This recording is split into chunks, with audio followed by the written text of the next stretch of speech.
Boa tarde, pessoal.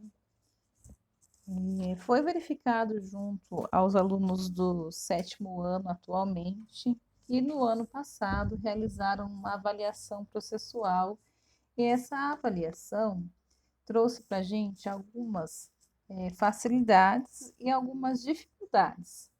Então, para a lista zero ou a lista inicial do sétimo ano, a professora vai escolher os 5 primeiros exercícios mais fáceis e os 5 primeiros exercícios mais difíceis, totalizando aí um total de 10 exercícios. Então, nesse vídeo, a gente vai trazer para vocês a resolução dos 5 mais fáceis, que foi onde a maioria dos alunos não encontrou erro, não encontrou, aliás, dificuldade em realizarmos. Por exemplo, o exercício 2, 4, 5, 6 e 8, nessa ordem. A professora vai trabalhar com vocês e no próximo vídeo eu trabalho os 5, os quais vocês tiveram maior dificuldade, certo? Mesmo o que foi considerado mais fácil, é onde 71% dos alunos que realizaram a prova conseguiram resolver, que foi este exercício aqui. Que na nossa lista eu conto como 3, e na lista da avaliação é o 5, que fala sobre frações. Então, assim, mais de 30% dos alunos, embora tenha sido um exercício fácil, não conseguiu resolver.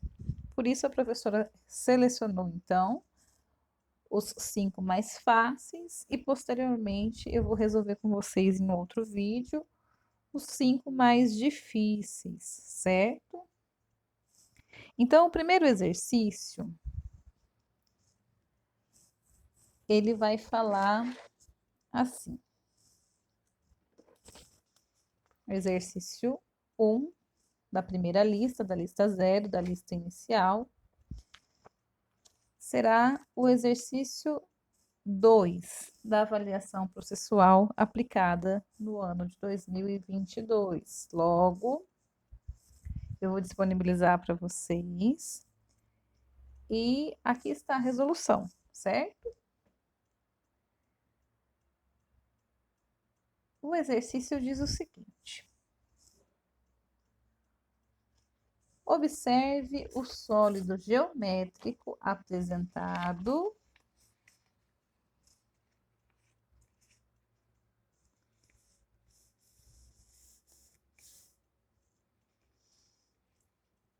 abaixo. Uma planificação desse sólido está representada em. É dado algumas alternativas: A, B, C e D. A gente tem que lembrar que uma planificação de um sólido é quando você torna este sólido, por exemplo, de uma maneira que você consiga fazer uma planta de uma casa. Você não tem uma casa aí que ela é feita, né, de paredes, de teto. Então a gente pode conseguir fazer um paralelo a uma casinha. E se a gente for perceber que esse quadrado, aliás, esse cubo aqui é uma casinha, ela tem o teto, tem o piso, tem as paredes. Logo, se eu for considerar a planificação, o plano cartesiano, eu tenho que conseguir fazer uma vista, por exemplo, de cima desse cubo. E essa vista, ela deve resultar para mim no cubo que foi solicitado. No caso, né, esse sólido. Se nós pegarmos o exemplo do A, quantas faces a gente tem aqui? 1, 2, 3. E esse sólido, que a gente chama de cubo, quantas faces a gente tem? A gente tem aqui o teto da casinha, uma face. A gente tem o chão da casinha, 2 faces. Depois, a gente tem mais 4 paredes. Tem a parede do fundo, tem a parede da frente, tem a parede da lateral. E lá do outro lado, a gente tem mais uma parede. Então, este sólido geométrico, que é um cubo, na representação da planificação, ele deve ter 6 lados. Logo, a alternativa A está incorreta. Partindo do princípio de 6 lados, a alternativa B só pode estar também incorreta, uma vez que a gente tem 1, 2, 3, 4 quadrados representado aí como sendo uma resposta, porém errada. A C é correta, vamos pular ela. E a D? 1, 2, 3, 4, 5, 6, 7. Considerando essa questão dos lados, a D também é descartada e sobra para gente aqui, né, a alternativa correta, que é a C. O professor até fez aqui um esqueminha para vocês conseguirem visualizar. Se eu pego aqui, né, o exemplo da letra C e monto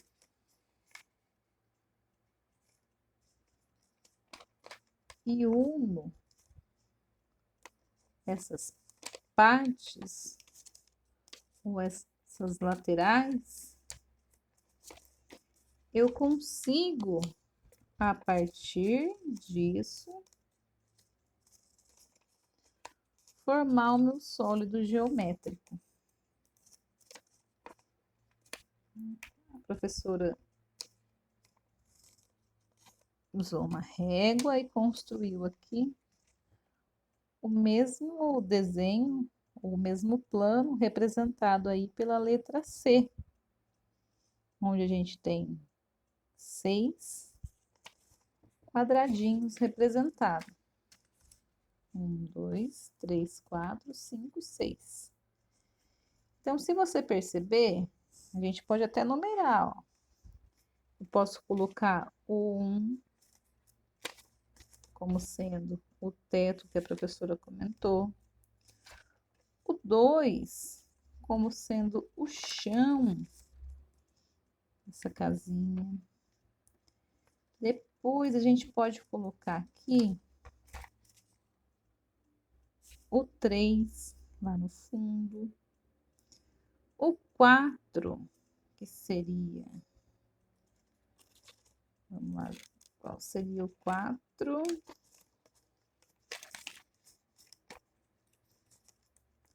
1, 2, 3.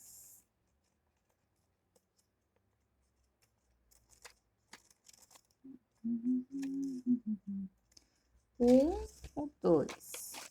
1, 2, o 3, o 4. Então, se eu tenho o meu 3 aqui, aqui seria o meu 4. O 5, que é essa face aqui, e o 6. Então, eu teria aqui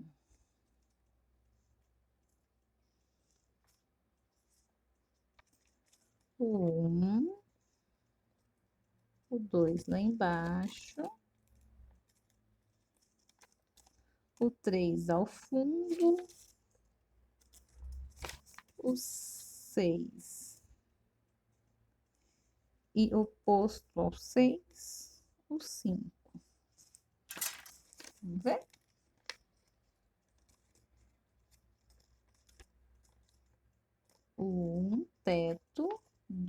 2, o chão, 3, lá no quintal do fundo, o 4, o quintal da frente, o 6, a parte, para a professora que está olhando de frente aqui, direita da casa, e o 5, a parte esquerda. Eu não sei se deu para vocês conseguirem visualizar, mas se a gente usar aqui uma fita adesiva, a gente consegue montar esse sólido geométrico a partir dessa planificação, certo? Olha lá, a face 1, a face 2, a face 3, a face 4, a face 5, e lá do outro lado, a face 6. Então, a ideia fundamental aqui é que vocês consigam, a partir da figura plana, montar um sólido geométrico. Então, a resposta é a letra C, certo?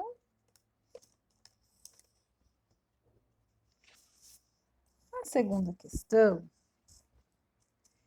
é a questão 4 da avaliação, que diz o seguinte: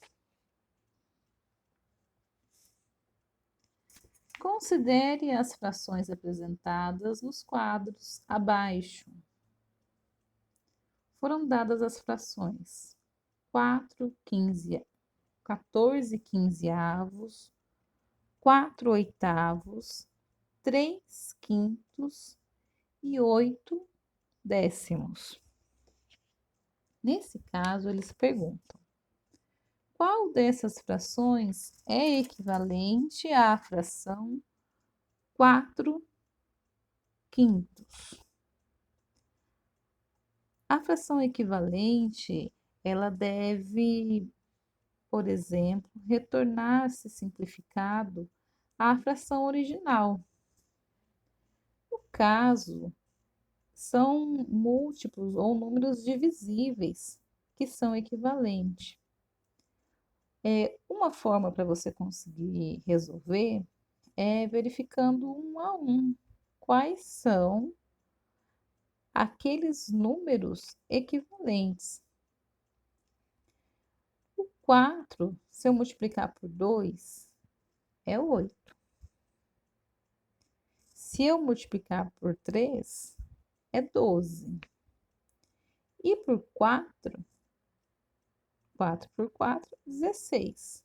Logo, essa primeira opção não é possível eu fazer eu não posso considerá-la como correta por causa do número 14. Ele não é equivalente ao 4. Não é divisível por 4, 14, certo? Na segunda opção dada, o 4 e 4 são iguais. Porém, no denominador, a gente tem 8 e tem 5. 8 e 5 não são múltiplos, não são equivalentes. Logo, em função do denominador, o 2 também não é uma opção correta, né? Não é uma opção correta. A terceira opção dada, ela traz 3 quintos. Por causa do numerador, também se torna impossível. Já a nossa quarta opção, ela traz aqui 8 décimos. Se nós multiplicarmos 4 por 2 e 5 por 2, o nosso resultado será 8 décimos. Logo, a nossa alternativa correta passa a ser, ou deve ser considerada, a letra D, certo? Vamos agora para a questão 5 da avaliação processual, que é a nossa terceira questão da lista inicial. Lista zero, a professora vai considerar como sendo a lista zero, certo? Esse exercício fala o seguinte: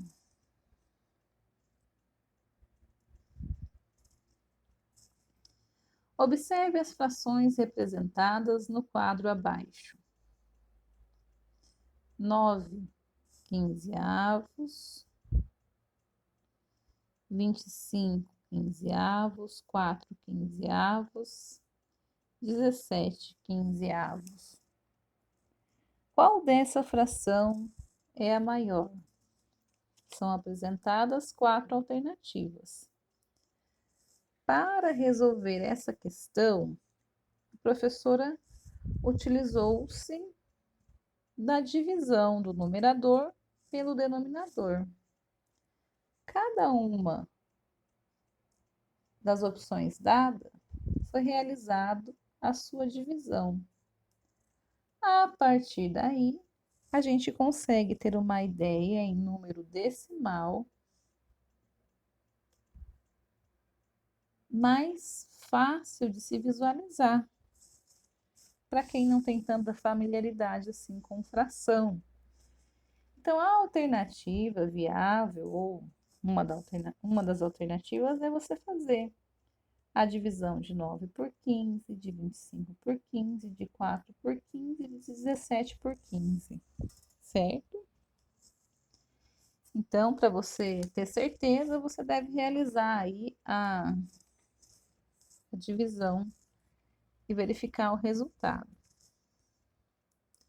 9 dividido por 15, a gente tem que lembrar aqui, né, que 9 é menor, portanto, eu começo aqui com 0, e o 9 passará a assumir o valor de 90.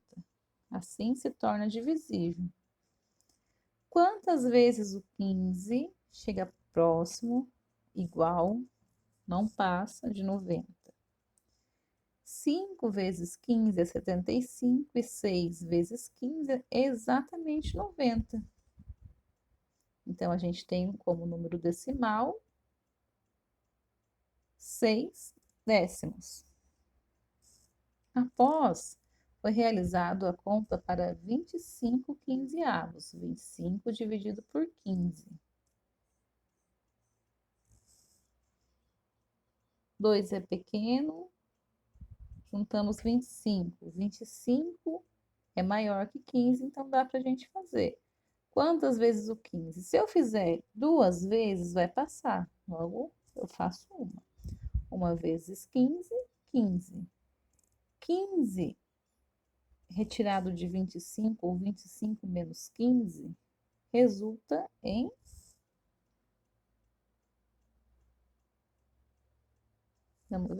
5 menos 5, 0. 1 menos 2 menos 1, 10. 10 é menor que 15, certo? Logo, eu vou colocar a vírgula aqui e adicionar mais um 0.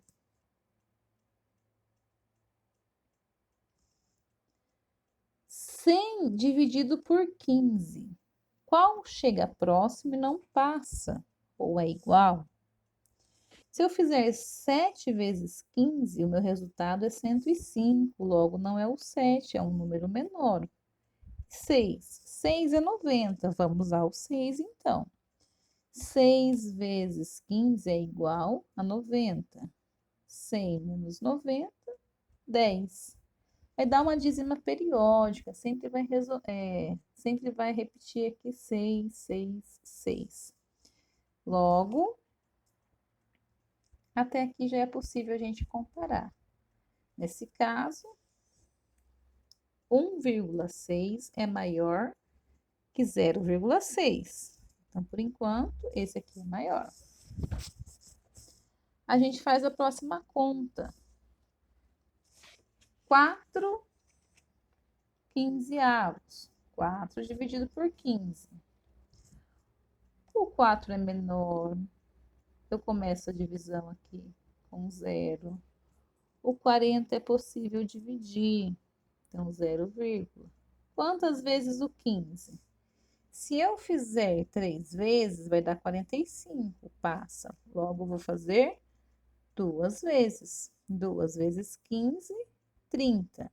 40 menos 30, sobram 10. 10 é menor que 15. Como eu já coloquei a vírgula aqui, posso acrescentar um zero. 100 dividido por 15, se eu pegar o 7, passa. Então, eu devo pegar o 6. 6 vezes 15, 90. E 100 menos 90 é 10. Vai dar outra dízima periódica. 26 é menor que 1,6. Então, 25 quinzeavos continua na frente. E por último, a gente tem aqui 17 quinzeavos. O que a gente faz? A gente faz a divisão. 17 dividido por 15. 17 é maior, então, se eu começar pelo 1 não dá. Então, eu junto aqui o 17, certo? Quantas vezes o 15? Apenas uma. Uma vezes o 15 é o número que multiplicado não passa de 17. E é o que chega mais próximo. Portanto, 17 menos 15. Vai ficar 5 para 7, 2. E 1 menos 1, 0. Vou acrescentar uma vírgula e um zero aqui para conseguir dar continuidade. 20 dividido por 15. Qual que é o número que chega próximo e não passa? Se eu multiplicar 15 por 2, vai passar, vai dar 30. Logo, eu repito 1. 1 vezes 15, 15. 20 menos 15, me sobram 5, certo? Como eu já tenho aqui uma vírgula, eu consigo adicionar mais um zero. Vai ficar 50 dividido por 15. Número mais próximo, 3 vezes 15, que é 45. Aí, então, vai dar outra dízima periódica, 1,13. É menor ou maior que 1,6? Se você tiver uma reta numérica, vamos colocar aqui, né, como sendo o 1 e aqui sendo o 2. Aqui, bem na metade, a professora está sem regra, só um exemplo, 1,5. Se eu for representar o 1,6, o 1,6 vai estar mais ou menos aqui, 1,6. E o 1,113? 1,1 é menor que 1,5. Então, aqui tem 1,1, 1,2, 1,3, 1,4, 1,5. Então, 1,1 está mais ou menos por aqui. Se a minha reta numérica está crescendo da esquerda para a direita, qual desses números aqui é maior? Existe alguma dúvida com relação a isso? Se 1,6 é maior, logo a divisão, né, o resultado dessa fração ou dessa divisão, que é 25 quinzeavos, me retorna a alternativa correta, que nesse caso é a letra B. Qual dessas frações é a maior? Realmente, é 25 quinzeavos. A quarta opção dada aí para vocês como exercício é uma das que foi mais fácil, uma das mais fáceis também, certo? E fala o seguinte, é o exercício 6 da avaliação processual. considerando ela como sendo o quarto da nossa lista. Jorge e Júlio são irmãos e estão juntando dinheiro para comprar um jogo de videogame. Jorge conseguiu juntar R$ 60 e com o valor que Júlio conseguiu juntar, eles têm R$ 180. Então, eu sei, pelo enunciado do exercício, que o Jorge tem R$ 60. O valor de Júlio, eu não sei. Se eu não sei, é uma incógnita, é algo que eu não sei o valor ainda. Então, eu posso representar por uma letra, por exemplo, por um sinal. Nesse caso, eu vou escolher a letra J. E o enunciado também me traz a informação de que o valor que Júlio conseguiu juntar mais o de Jorge somam R$ 180. Então, 60, que é do Jorge, mais o que eu não sei de Júlio, é igual a R$ 180. Aí fica simples eu resolver essa expressão aqui. Eu isolo a incógnita, aquilo que eu não sei, e resolvo. O 60 aqui é positivo. Para eu isolar essa incógnita, eu vou levar ele para o outro lado do sinal de igual, aí ele passará a ser menos 60. E 180 menos 60 me resulta 120. Logo, o valor de Júlio é a alternativa C, R$ 120. Tudo bem?